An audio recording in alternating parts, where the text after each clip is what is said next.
Good evening बच्चों। हम पढ़ रहे हैं रसायन विज्ञान का पाठ 2 विलयन। इससे पहले के वीडियो में आपने विलयन की परिभाषा लिखी, विभिन्न प्रकार के विलयन के बारे में पढ़ा, विभिन्न सांद्रण इकाइयों के बारे में लिखा, जैसे द्रव्यमान प्रतिशत, आयतन प्रतिशत, स्ट्रेंथ क्या होती है, मोलरता और मोललता। ये इकाइयाँ, ये सांद्रण इकाइयाँ आप पहले वीडियो में सुन चुके हैं और आई होप कि लिख भी चुके होंगे। मोलरता क्या होती है, मोललता क्या होती है, ये मैं आपको कह चुकी हूँ, इम्पॉर्टेंट है और आप इसको जो है ध्यान से समझेंगे और इस पे न्यूमेरिकल बेस्ड क्वेश्चंस भी करेंगे। इसके बाद जो मोलरता और मोललता के बाद जो आपकी नेक्स्ट सांद्रण इकाई है वो है आपकी नॉर्मलता।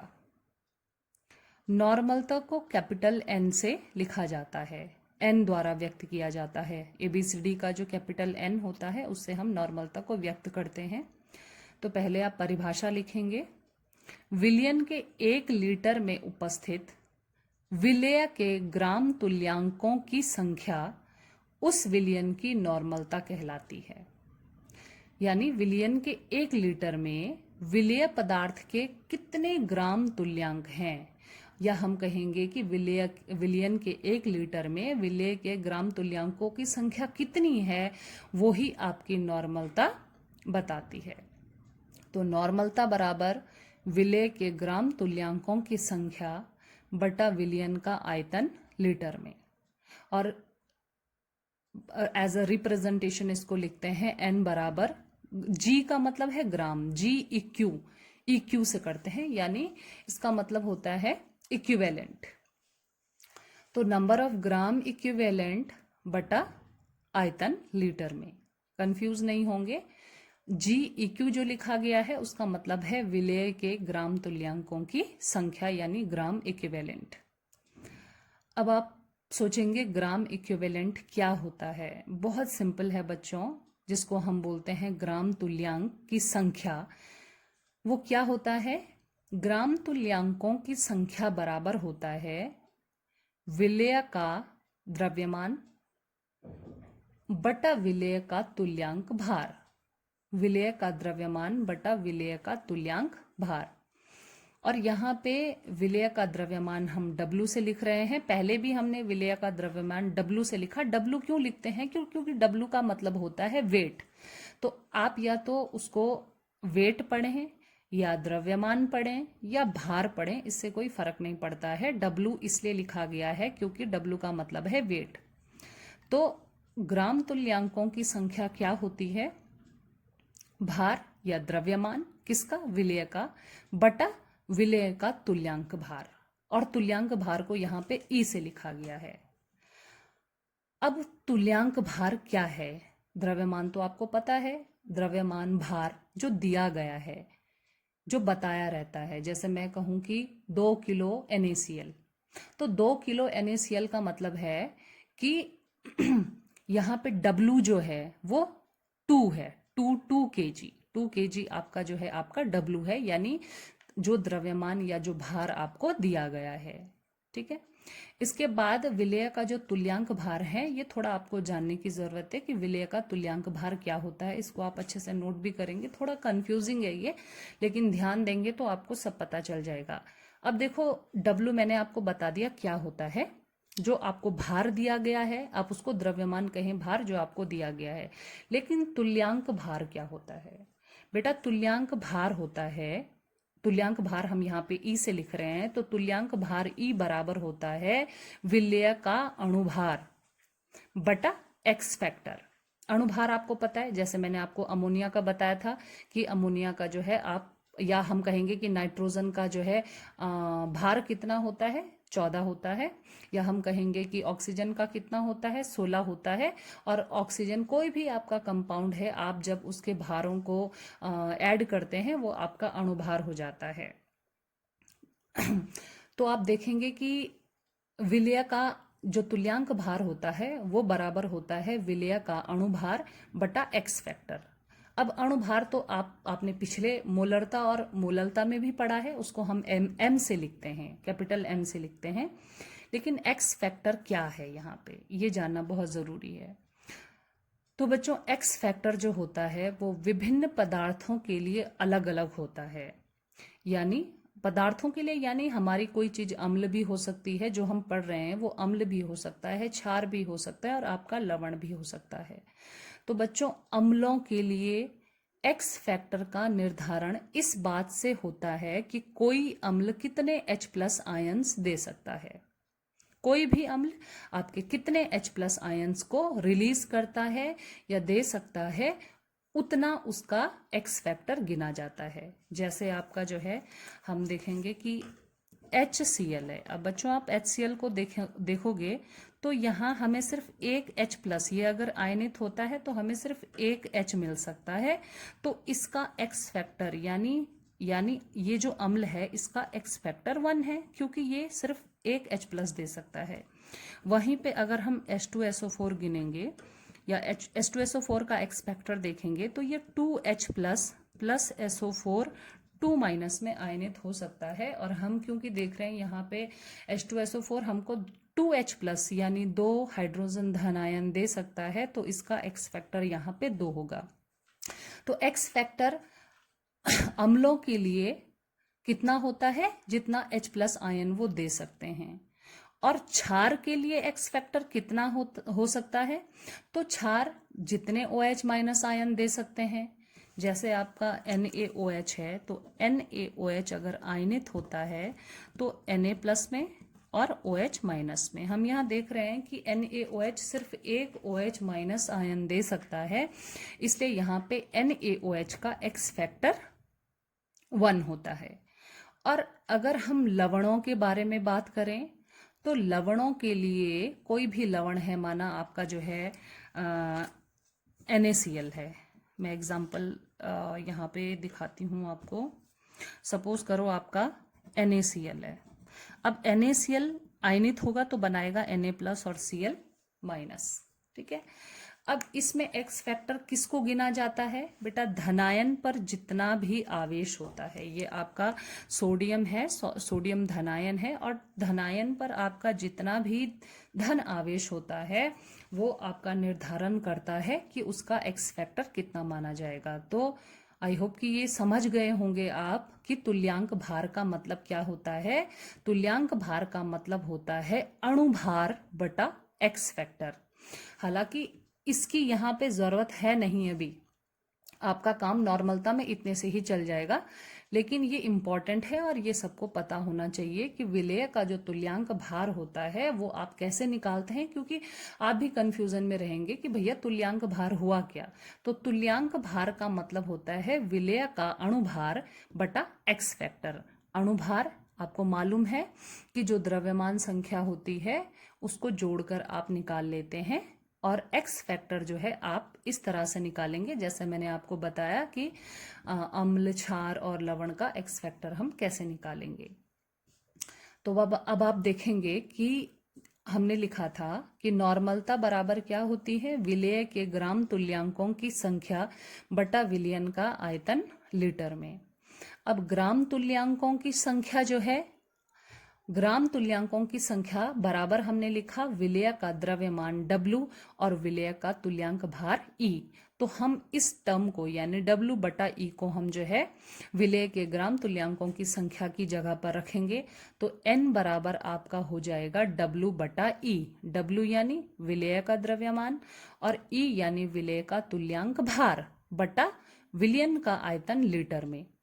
लेकिन अगर हम लीटर में नहीं मिलीलीटर में इसको लिखना चाहें तो हम लीटर बराबर क्या लिखेंगे, मिलीलीटर बटा 1000, 1000।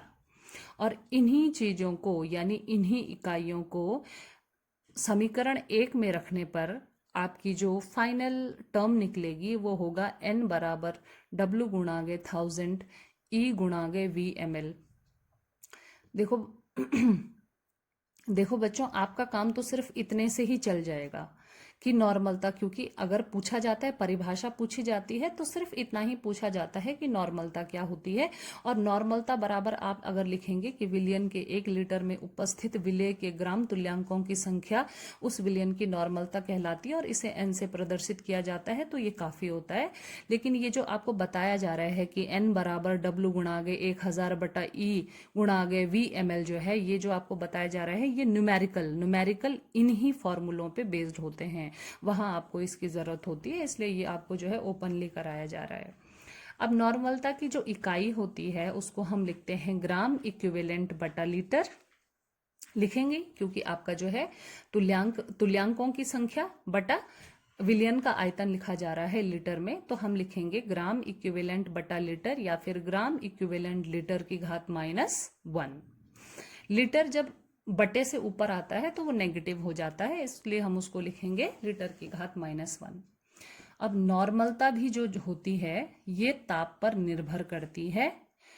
क्यों करती है ताप पर निर्भर? क्योंकि मैंने आपको मोलरता लिखाते समय भी ये बताया था कि आयतन, जहां पे भी आपका आयतन आएगा, क्योंकि मोलरता में भी आयतन यूज होता है और नॉर्मलता में भी आयतन यूज होता है, तो आयतन जहां भी आएगा वहां आपका जो है वो सांद्रण इकाइयां जो होती हैं जिनमें भी आयतन होता है, जो भी आयतन पर निर्भर करती हैं या जिनमें भी आयतन लिया जाता है, वो हमेशा ताप पर भी निर्भर करती हैं, क्योंकि आयतन जो होता है वो ताप परिवर्तन के साथ परिवर्तित होता है।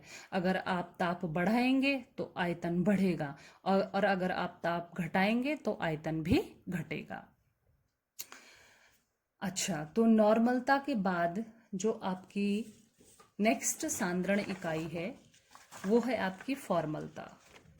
नॉर्मलता फॉर्मलता एक जैसा ही साउंड कर रही हैं और बहुत ज़्यादा डिफरेंस भी नहीं है इन दोनों में ही। अच्छा, फॉर्मलता बहुत ज़्यादा पूछी नहीं जाती है, लेकिन फिर भी हमें मालूम होनी चाहिए कि फॉर्मलता क्या होती है। नॉर्मलता इम्पॉर्टेंट है, मोलरता और आपकी मोललता ये तीनों ही इम्पॉर्टेंट है, लेकिन फिर भी चलिए फॉर्मलता के बारे में लिख लीजिए। किसी विलयन के 1 लीटर में घुले हुए विलेय के ग्राम सूत्र भारों की संख्या उस विलयन की फॉर्मलता कहलाती है। जैसे आपने पहले में ग्राम तुल्यांक भार लिखे थे, वैसे ही यहाँ पे ग्राम सूत्र भार आ जाते हैं। एफ का मतलब है फॉर्मलता और एफ का मतलब ही होता है फॉर्मूला मास, तो उसी से संबंधित है ये कि किसी विलयन के 1 लीटर में घुले हुए विलेय के ग्राम सूत्र भारों की संख्या विलयन की फॉर्मलता कहलाती है और इसे कैपिटल एफ से व्यक्त किया जाता है।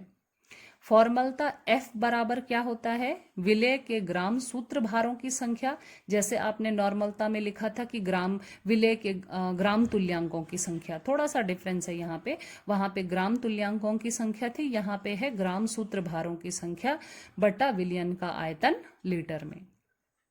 तो अब मैंने ग्राम के ये जो विलेय के ग्राम सूत्र भारों की संख्या है इसको मैंने FN, F और छोटा n, FN से लिखा है और विलयन का आयतन लीटर में VL से लिखा है।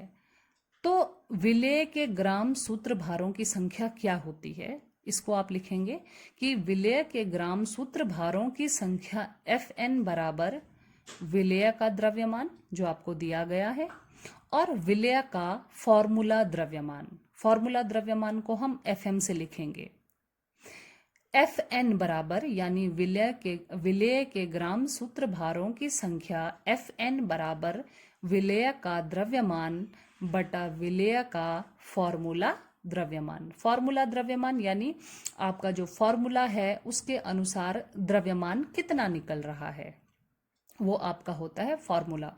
हर चीज का सूत्र होता है और उस सूत्र के किसी भी जो सूत्र आपको दिया गया है उसमें द्रव्यमान कितना है उस पदार्थ का, वो आपका फॉर्मूला द्रव्यमान होता है। तो F बराबर हम इन चीजों को वहां पे सब्स्टिट्यूट कर देंगे। F यानी फॉर्मलता बराबर विलेय का द्रव्यमान W बटा विलेय का फॉर्मूला द्रव्यमान FM बटा विलयन का आयतन लीटर में।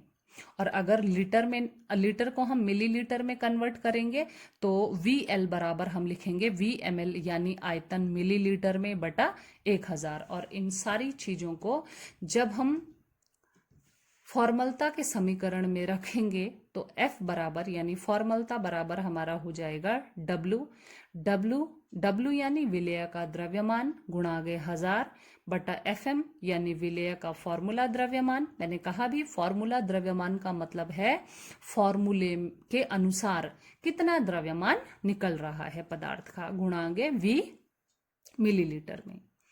तो बच्चों फॉर्मलता जो होती है, क्योंकि आप देख रहे हैं कि इसमें वॉल्यूम है, यानी इसमें जो है वॉल्यूम लिया गया है, विलयन का आयतन लिया गया है, तो ये भी ताप के परिवर्तन करने पर परिवर्तित हो जाती है। अक्सर पूछा जाता है कि ऐसी कौन सी सांद्रण इकाई है जो ताप के परिवर्तन करने पर परिवर्तित नहीं होती है।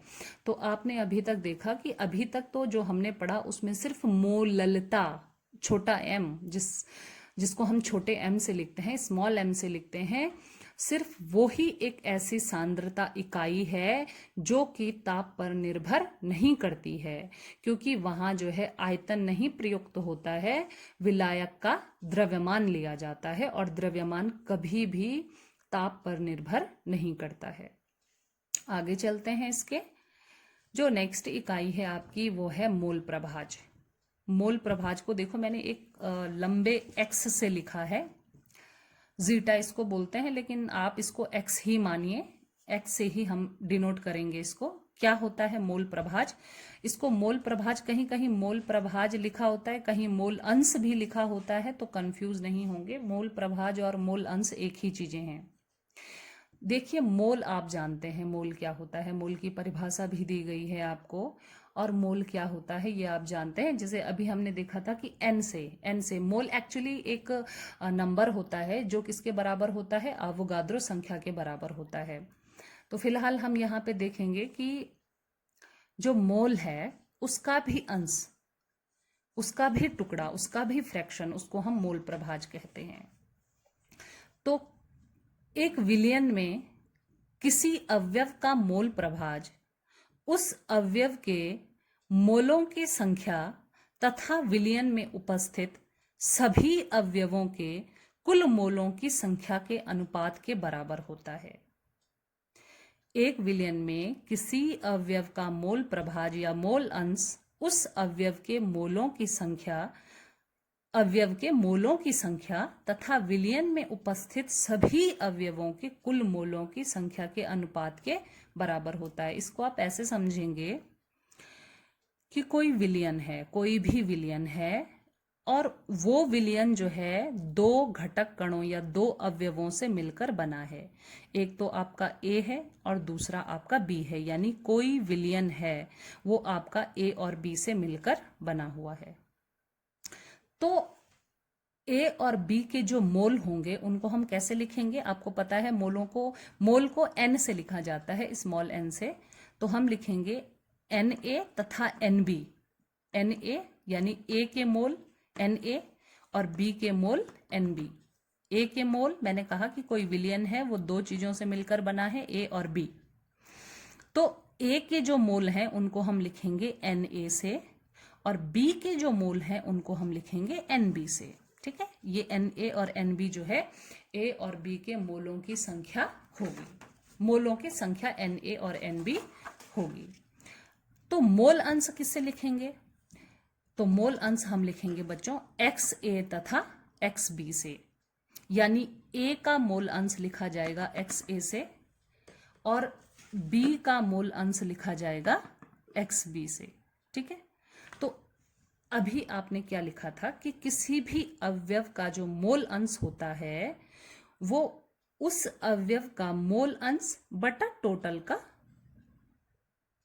किसी भी अवयव का जो मोल अंश होता है वो उस अवयव के मोलों की संख्या बटा कुल मोलों की संख्या के बराबर होता है। यानी हम अगर XA देखेंगे तो XA किसके बराबर होगा? XA आपका A का मोल अंश है। XA किसके बराबर होगा? A के मोलों की संख्या बटा टोटल मोलों की संख्या, यानी ए और बी दोनों के मोलों की संख्या। और एक्स बी आपका किसके बराबर होगा, यानी बी के मोल अंश जो होंगे वो आपके होंगे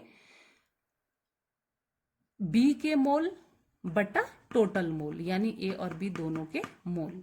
और ये बात आप हमेशा याद रखेंगे कि एक्स ए और एक्स बी ये दोनों का मान, यानी दोनों के जो मूल अंश हैं, यानी एक्स ए और एक्स बी जो ए और बी के मूल अंश हैं, इनका मान हमेशा जो है 1 होता है। तो लिखेंगे आप एक्स ए प्लस एक्स बी बराबर 1, ये हमेशा 1 होता है। और मोल प्रभाज भी ऐसी इकाई है जो ताप पर निर्भर नहीं करती है, यानी दो ऐसी इकाइयां हैं जो ताप पर निर्भर नहीं करती हैं, एक मोललता और दूसरी मोल प्रभाज या मोल अंश। फिर एक और सांद्रण इकाई है आपकी पार्ट्स पर मिलियन, जिसको हम बोलते हैं पार्ट्स प्रति मिलियन, पीपीएम, पार्ट्स पर मिलियन। ठीक है, क्या है ये? विलियन के 10 की घात 6 मिलीलीटर। 10 की घात 6 मिलीलीटर का मतलब होता है 10 लाख ml, 10 लाख ml।